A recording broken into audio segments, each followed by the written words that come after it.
वो घाव जो तुम्हारे आत्मसम्मान पर है वो तुम्हें माफ करने से रोक रहा है। और जब तक तुम माफ नहीं करते तब तक तुम मुक्त नहीं हो सकते।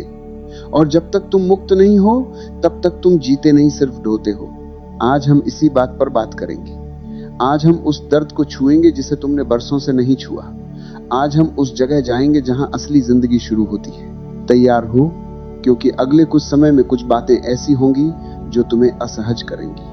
कुछ बातें ऐसी होंगी जो तुम्हारी आंखें नम कर देंगी। और कुछ बातें ऐसी होंगी जो तुम्हारे भीतर एक दरवाजा खोल देंगी जो शायद सालों से बंद था। एक आदमी था, उसकी उम्र कोई 40 साल की थी। नाम था रमेश। अच्छी नौकरी थी, घर था, परिवार था, सब कुछ था जो दुनिया सफलता कहती है। लेकिन हर रात जब वो अकेला होता था, एक अजीब सी बेचैनी उसे घेर लेती थी। एक खालीपन, एक अधूरापन।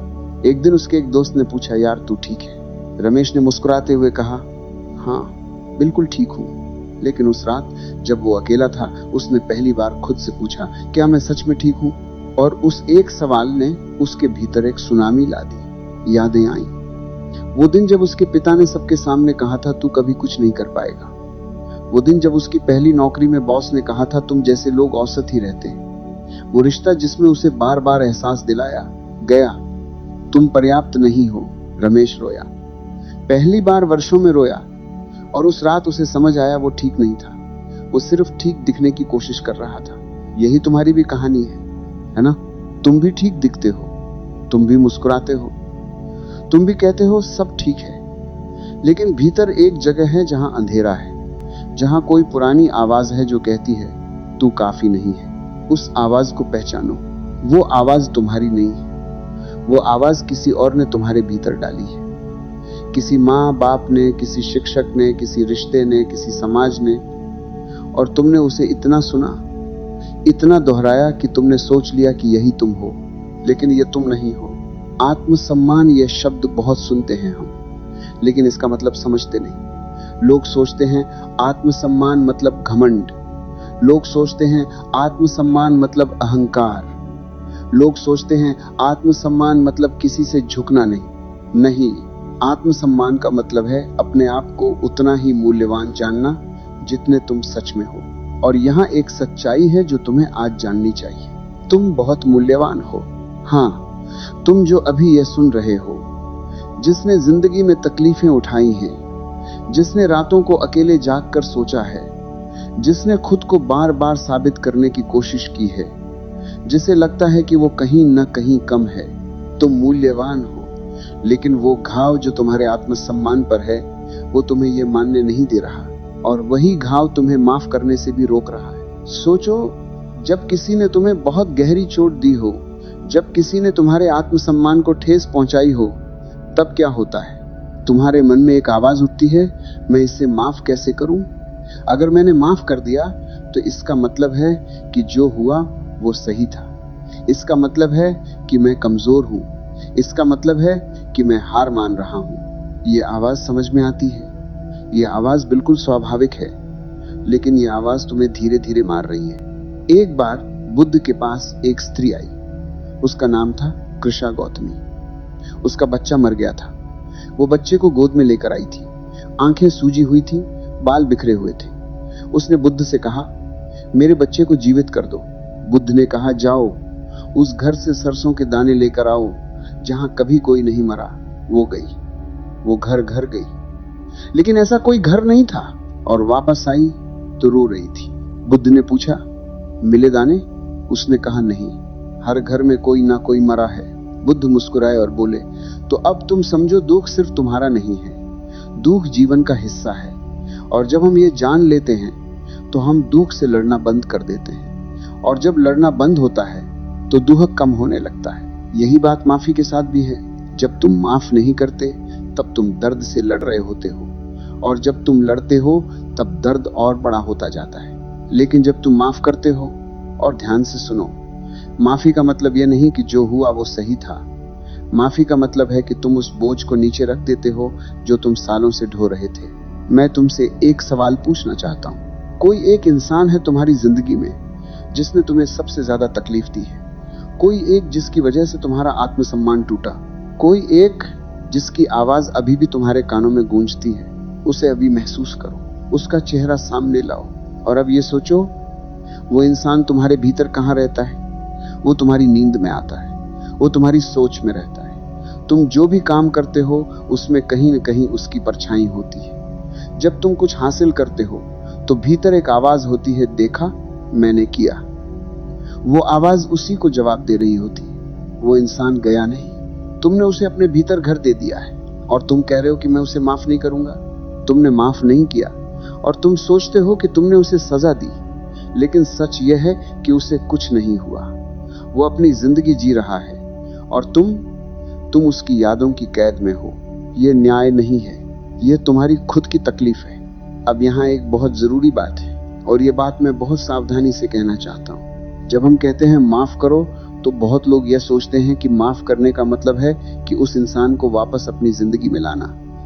यह सोचते हैं कि माफ करने का मतलब है उस रिश्ते को फिर से जोड़ना। यह सोचते हैं कि माफ करने का मतलब है भूल जाना। नहीं, माफ करना भूलना नहीं है।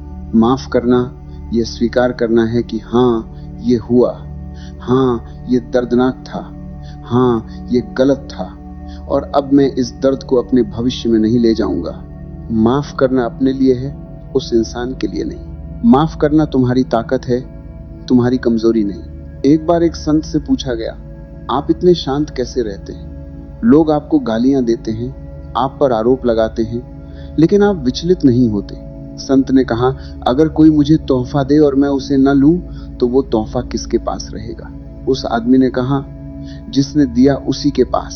संत बोले, ठीक उसी तरह जब कोई मुझे दर्द देना चाहता है और मैं उसे नहीं लेता तो वो दर्द उसी के पास रहता है। यह है माफी की असली ताकत। लेकिन सवाल यह है, माफ करना इतना मुश्किल क्यों है? और यहाँ हम उस असली बात पर आते हैं जिसके बारे में आज बात करनी है। आत्मसम्मान पर लगे हुए जख्म माफी की इजाजत नहीं देते। क्यों? क्योंकि जब किसी ने तुम्हारे आत्मसम्मान को ठेस पहुंचाई है तो उसने सिर्फ तुम्हें नहीं तोड़ा, उसने तुम्हारी पहचान को तोड़ा। उसने तुम्हें यह एहसास दिलाया कि तुम कम हो और यह एहसास सबसे गहरा घाव होता है। शरीर पर घाव लगे तो दिखता है, दवाई लगाओ, पट्टी बांधो, ठीक हो जाता है। लेकिन आत्मसम्मान पर लगे घाव वो दिखते नहीं। वो हर रोज भीतर से रिश्ते हैं। वो हर नए रिश्ते में, हर नई शुरुआत में, हर नई कोशिश में साथ आते हैं। और जब हम किसी को माफ करते हैं तो हमें लगता है जैसे हम ये मान रहे हैं कि जो हमारे साथ हुआ वो सही था। जैसे हम ये कह रहे हैं, हाँ मैं सच में कम था, तुमने जो कहा वो सही था।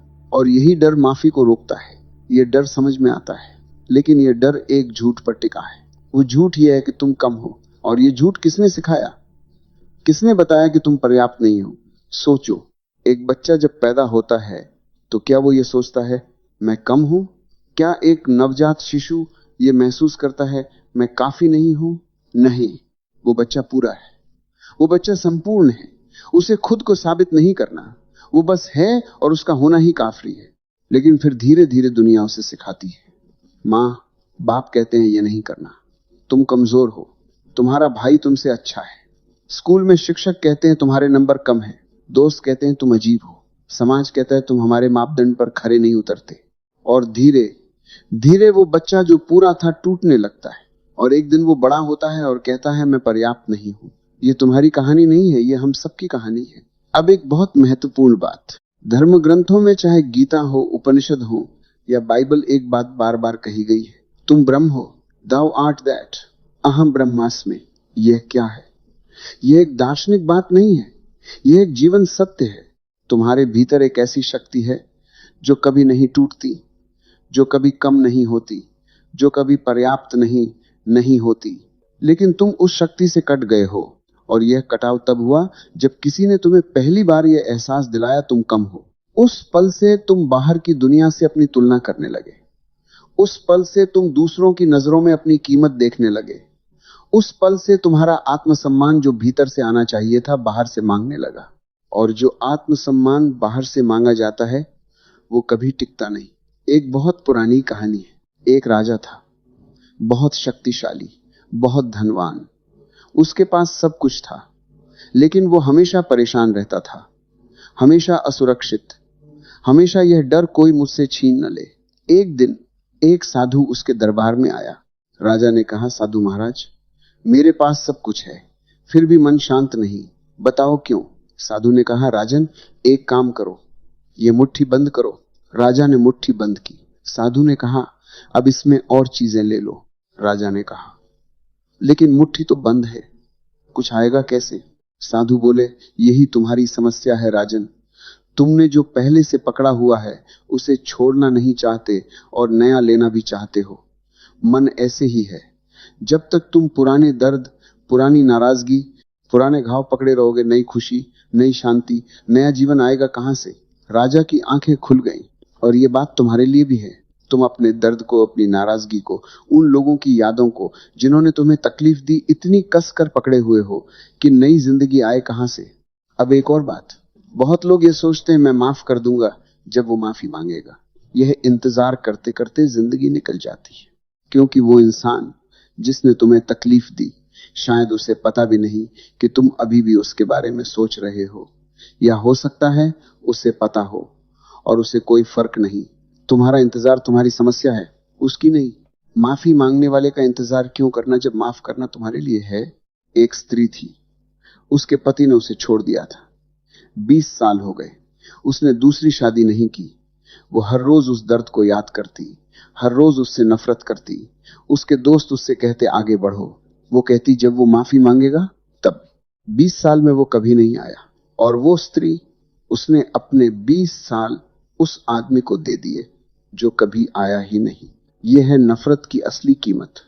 तुम जब किसी से नफरत करते हो तो तुम उसे अपना वक्त, अपनी ऊर्जा, अपने विचार सब दे देते हो मुफ्त में, और तुम सोचते हो कि तुम उसे सजा दे रहे हो। नहीं, तुम खुद को सजा दे रहे हो। अब मैं तुमसे एक और सवाल पूछना चाहता हूं। क्या तुमने कभी सोचा है उस इंसान ने जो तुम्हारे साथ किया वो क्यों किया? ध्यान दो, ये सफाई नहीं है उसकी, ये समझ है। जो इंसान दूसरे को तकलीफ देता है वो अक्सर खुद भी बहुत तकलीफ में होता है। जो बाप बच्चे को बार बार कहता है तू कुछ नहीं कर सकता, अक्सर उसे भी किसी ने यही कहा था। जो मां बच्चे की तुलना करती है, अक्सर उसे भी बचपन में तुलना सहनी पड़ी थी। जो पार्टनर तुम्हें छोटा महसूस कराता है, अक्सर वो खुद बहुत छोटा महसूस करता है। दर्द दर्द को जन्म देता है। ये नहीं कह रहा कि जो उन्होंने किया वो सही था, बिल्कुल गलत था, लेकिन जब तुम ये समझते हो तो कुछ बदलता है। तुम उन्हें एक राक्षस की तरह देखना बंद करते हो और एक टूटे हुए इंसान की तरह देखने लगते हो। और टूटे हुए इंसान पर दया आती है, नफरत नहीं। गीता में कृष्ण ने अर्जुन से कहा था जो हो गया उसके बारे में शोक मत करो। यह बात बहुत गहरी है। जो हो गया वो हो गया, उसे बदला नहीं जा सकता, लेकिन जो होने वाला है वो तुम्हारे हाथ में है। तुम्हारे आत्मसम्मान पर जो घाव है वो कल से पहले का है, लेकिन कल क्या होगा वो तुम तय करोगे। और वो तय करने के लिए सबसे पहला काम है उन घावों को माफ करना। न उन लोगों के लिए जिन्होंने घाव दिए, बल्कि इसलिए कि वो घाव तुम्हारी जिंदगी पर हावी न हो। एक बात और ये बात शायद सबसे जरूरी है, अपने आप को भी माफ करो। हाँ, अपने आप को। बहुत बार ऐसा होता है कि हम दूसरों से तो ज्यादा नाराज नहीं होते, लेकिन खुद से बहुत नाराज होते हैं। काश मैंने वो निर्णय न लिया होता, काश मैंने उस वक्त कुछ और किया होता, काश मैं इतना भोला ना होता, काश मैंने खुद को ज्यादा संभाला होता। ये काश, ये पछतावा, ये खुद से नाराजगी, ये भी एक घाव है, और ये घाव भी माफी की इजाजत नहीं देता। क्योंकि अगर तुम खुद को माफ नहीं कर सकते तो दूसरों को कैसे करोगे? एक इंसान जो खुद से प्यार नहीं करता वो दूसरों से भी सच्चा प्यार नहीं कर सकता। एक इंसान जो खुद को माफ नहीं करता वो दूसरों को भी माफ नहीं कर सकता। सब कुछ भीतर से शुरू होता है। अब मैं तुम्हें एक बात बताता हूं जो कम लोग जानते हैं। माफ करना एक घटना नहीं है, यह एक प्रक्रिया है। तुम एक दिन उठकर नहीं कह सकते आज मैंने माफ कर दिया और फिर अगले दिन वही दर्द फिर आ जाए। माफ करना धीरे धीरे होता है, जैसे एक घाव धीरे धीरे भरता है। पहले पट्टी लगती है, फिर थोड़ा ठीक होता है, फिर खुरंड पड़ता है, फिर एक दिन देखते हो कि घाव भर गया, सिर्फ एक निशान बचा है। और वो निशान, वो तुम्हारी ताकत का सबूत है। वो निशान कहता है हाँ मुझे चोट लगी थी लेकिन मैं टूटा नहीं। एक बार एक युवक एक बुजुर्ग के पास गया। उसने कहा बाबा मुझे बहुत गुस्सा आता है, मैं लोगों को माफ नहीं कर पाता, क्या करूं? बुजुर्ग ने कहा बेटा एक काम करो, जब भी गुस्सा आए एक कील लो और इस लकड़ी के तख्ते में ठोक दो। युवक ने ऐसा किया। पहले दिन 10 कीलें, दूसरे दिन 8, धीरे धीरे कम होती गई। 1 महीने में 0। वो खुश होकर आया। बाबा देखो, आज एक भी नहीं। बुजुर्ग ने कहा, बहुत अच्छा, अब एक एक कील निकालो। युवक ने निकाल दी। बुजुर्ग बोले, अब देखो तख्ता। तख्ते में गड्ढे थे। कीलें तो निकल गई थी लेकिन निशान बाकी थे। बुजुर्ग ने कहा, बेटा यही है गुस्से और नाराजगी का असर। तुम माफ कर देते हो, कील निकल जाती है, लेकिन जो निशान तुमने अपने शब्दों से, अपने व्यवहार से दूसरों पर छोड़े वो नहीं जाते। युवक बोला, तो मैं क्या करूं? बुजुर्ग ने कहा, कील मत ठोको। और ये बात तुम्हारे लिए भी है। जो लोग तुम्हें तकलीफ देते हैं वो तुम्हारे भीतर कीलें ठोकते हैं और तुम उन्हें निकालने की कोशिश में लगे रहते हो। लेकिन असली काम यह है कि तुम इतने मजबूत हो जाओ कि कोई तुम्हारे भीतर कील ठोक ही न सके। यह आत्मसम्मान है। आत्मसम्मान तब आता है जब तुम जान लेते हो मेरी कीमत किसी की राय पर निर्भर नहीं है। जब कोई तुम्हें कहे तुम कुछ नहीं हो और तुम भीतर से हंस सको और कह सको तुम्हारी राय मेरी हकीकत नहीं है। जब कोई तुम्हें छोड़ दे और तुम टूटो नहीं, बल्कि जानो कि तुम खुद में पूरे हो। जब जिंदगी में कुछ गलत हो और तुम खुद को दोष देने की बजाय सीखने की कोशिश करो। यह आत्मसम्मान है। और यह आत्मसम्मान तभी आएगा जब तुम उन घावों को ठीक करोगे जो तुम्हारे भीतर हैं। रमेश की कहानी याद है जो मैंने शुरू में सुनाई थी? उस रात जब वो रोया, उसके बाद क्या हुआ? उसने एक काम किया। उसने एक पत्र लिखा, अपने पिता को नहीं, खुद के लिए। उस पत्र में उसने लिखा, मैं तुम्हें माफ करता हूं पिताजी। इसलिए नहीं कि जो तुमने कहा वो सही था, बल्कि इसलिए कि मैं उस दर्द को आगे नहीं ले जाना चाहता। उसने वो पत्र जलाया और उस पत्र के जलने के साथ कुछ और भी जल गया। वो आवाज जो कहती थी तू कुछ नहीं कर सकता, धीरे धीरे वो आवाज कम होती गई और उसकी जगह एक नई आवाज आई, मैं कर सकता हूं। मैं जानता हूं तुम में से बहुत लोग अभी यह सोच रहे हैं, यह सब सुनने में अच्छा लगता है, लेकिन जो मेरे साथ हुआ है वो बहुत बड़ा था। मेरा दर्द दूसरों से अलग है। मैं तुम्हारे दर्द को छोटा नहीं कर रहा। तुम्हारा दर्द असली है, तुम्हारे घाव असली हैं। लेकिन एक सच्चाई यह भी है, हर इंसान को लगता है कि उसका दर्द सबसे बड़ा है और हर इंसान का दर्द उसके लिए सच में बहुत बड़ा होता है। लेकिन दर्द की तुलना नहीं होती। जो होती है वो ये है कि कुछ लोग अपने दर्द को पकड़ कर रखते हैं और कुछ लोग उससे सीखकर आगे बढ़ते हैं। और जो आगे बढ़ते हैं वो टूटे नहीं होते, बल्कि उन्होंने उस दर्द को अपनी ताकत में बदल दिया होता है। एक बार एक हीरे का व्यापारी था। वो हीरे खरीदता था, तराशता था और बेचता था। एक दिन एक कच्चा पत्थर आया, बिल्कुल साधारण दिखता था, लेकिन जब उस व्यापारी ने उसे तराशा तो भीतर से एक बेशकीमती हीरा निकला। व्यापारी के शिष्य ने पूछा, उस्ताद आपको कैसे पता चला कि इसके भीतर हीरा है? व्यापारी ने कहा, मुझे नहीं पता था, लेकिन मैं जानता हूं हर पत्थर में हीरा हो सकता है, बस तराशना पड़ता है। और ये बात तुम्हारे बारे में भी सच है। तुम्हारे भीतर एक हीरा है, लेकिन वो दर्द की परतों में दबा है, उन घावों में दबा है जो किसी ने तुम्हें दिए, उन आवाजों में दबा है जो तुमने सालों से सुनी है। माफी वो तराशने का काम है। जब तुम माफ कर देते हो परत दर परत, तब वो हीरा बाहर आता है और वो हीरा तुम हो, असली तुम। अब मैं तुम्हें एक बहुत व्यावहारिक बात बताना चाहता हूं। माफी कैसे करते हैं? पहली बात, स्वीकार करो। जो हुआ उसे स्वीकार करो, उसे दबाओ नहीं, उससे भागो नहीं, उसे सामना करो। कहो, हां यह हुआ, हां इसने मुझे तकलीफ दी। जब तक तुम ये नहीं मानते माफी नहीं होगी। दूसरी बात, महसूस करो। वो दर्द जो तुमने दबाया है उसे महसूस करो। रोना हो तो रो लो, गुस्सा हो तो उसे किसी तरह निकालो, मारो तकिया, चिल्लाओ अकेले में, लिखो। जब तक तुम महसूस नहीं करते माफी नहीं होगी। तीसरी बात, निर्णय करो। एक निर्णय करो, मैं इस दर्द को आगे नहीं ले जाऊंगा। मैं इस इंसान को या इस घटना को इतनी शक्ति नहीं दूंगा कि वो मेरे भविष्य को बर्बाद करे।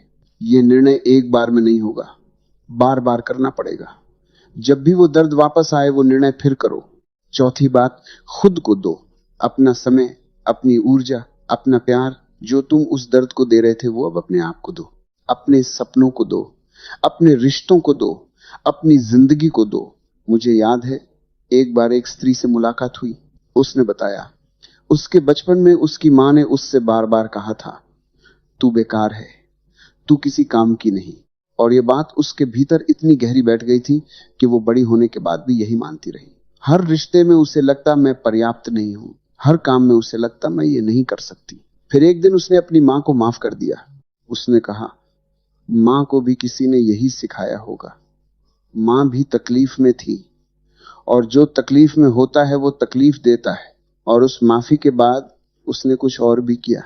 उसने खुद से एक वादा किया, अब से मैं खुद को वो नहीं कहूंगी जो मां ने कहा था। और धीरे धीरे वो आवाज बदलने लगी। मैं बेकार हूं की जगह मैं सीख रही हूं, मैं पर्याप्त नहीं हूं की जगह मैं काफी हूं। और उस बदलाव ने उसकी पूरी जिंदगी बदल दी। तुम भी यह कर सकते हो, लेकिन पहले उस घाव को देखना होगा, उस दर्द को छूना होगा, उस इंसान को या उन परिस्थितियों को माफ करना होगा, और सबसे जरूरी खुद को माफ करना होगा। क्योंकि तुमने जो किया, जो भी किया, उस वक्त तुम्हारे पास जितनी समझ थी, जितना सामर्थ्य था, उससे किया। तुमने गलती की हो सकती है, लेकिन गलती करना इंसान होना है, और इंसान होना कोई कमजोरी नहीं। उपनिषदों में एक बहुत सुंदर बात है, सर्वे भवन्तु सुखिनः, सब सुखी हो, सब इसमें तुम भी हो। लेकिन तुम तब तक सुखी नहीं होगे जब तक उन घावों को ढोते रहोगे, और वो घाव तब ठीक होंगे जब माफी होगी। माफी तभी होगी जब आत्मसम्मान होगा, और आत्मसम्मान तब आएगा जब तुम जान लोगे तुम्हारी कीमत किसी के व्यवहार से नहीं बदलती। एक आखिरी कहानी। हिमालय में एक बार एक नदी थी। वो बहती थी ऊंचे पहाड़ों से नीचे। रास्ते में बड़े बड़े पत्थर आते थे। कभी कभी पत्थर इतने बड़े होते थे कि नदी का रास्ता बंद हो जाता था, लेकिन नदी रुकती नहीं थी।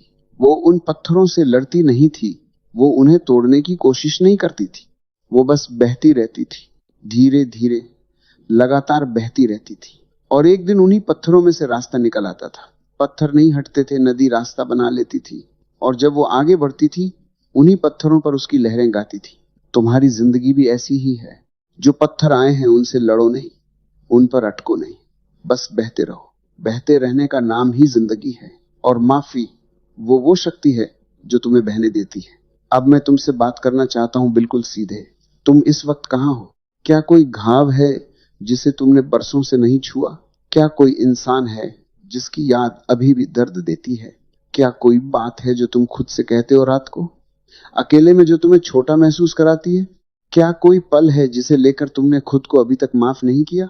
अगर हां, तो आज वो पल है। आज अभी इसी पल में एक निर्णय करो। कहो, मैं अपने दर्द से बड़ा हूं। कहो, जो मेरे साथ हुआ वो मेरी पहचान नहीं है। कहो, मैं माफ करूंगा, इसलिए नहीं कि वो सही थे, बल्कि इसलिए कि मैं आजाद होना चाहता हूं। और सबसे जरूरी कहो, मैं खुद को माफ करता हूं। मैंने जो किया उस वक्त वही कर सकता था। अब मैं बेहतर जानता हूं और बेहतर करूंगा। जिंदगी बहुत छोटी है, बहुत छोटी। इस छोटी सी जिंदगी में हम बहुत ज्यादा वक्त उन चीजों में बर्बाद करते हैं जो बदल नहीं सकती। जो हो गया वो नहीं बदलेगा, लेकिन अभी जो है और जो होने वाला है वो बदल सकता है। और वो बदलाव तुम्हारे हाथ में है। सिर्फ एक निर्णय, सिर्फ एक कदम। आत्मसम्मान पर लगे हुए जख्म माफी की इजाजत नहीं देते, ये सच है। लेकिन यह भी सच है, वो जख्म ठीक हो सकते हैं, और जब ठीक होते हैं तो उनकी जगह ताकत आती है। वो ताकत जो कहती है मुझे तोड़ा गया था लेकिन मैं टूटा नहीं। वो ताकत जो कहती है मुझे कम समझा गया लेकिन मैं कम नहीं हूं। वो ताकत जो कहती है मैंने माफ किया इसलिए नहीं कि मैं कमजोर था, बल्कि इसलिए कि मैं इतना मजबूत था कि उस बोझ को नीचे रख सकूं। आज इस पल, इस क्षण में एक काम करो, भीतर जाओ, उस घाव को देखो, उससे कहो मैंने तुम्हें देख लिया। उससे कहो तुम असली थे, तुमने मुझे तकलीफ दी, लेकिन तुम मेरी पूरी कहानी नहीं हो। उससे कहो अब मैं तुम्हें जाने देता हूं। और फिर धीरे से सांस लो, गहरी सांस, और महसूस करो कुछ हल्का हुआ है, कुछ बदला है। यह शुरुआत है, तुम्हारी नई जिंदगी की शुरुआत। उस जिंदगी की जहां तुम सिर्फ जीते नहीं बल्कि खिलते हो, जहां तुम सिर्फ ढोते नहीं बल्कि उड़ते हो, जहां तुम सिर्फ बचते नहीं बल्कि जीतते हो। यह जिंदगी तुम्हारी है, यह पल तुम्हारा है, और तुम काफी हो।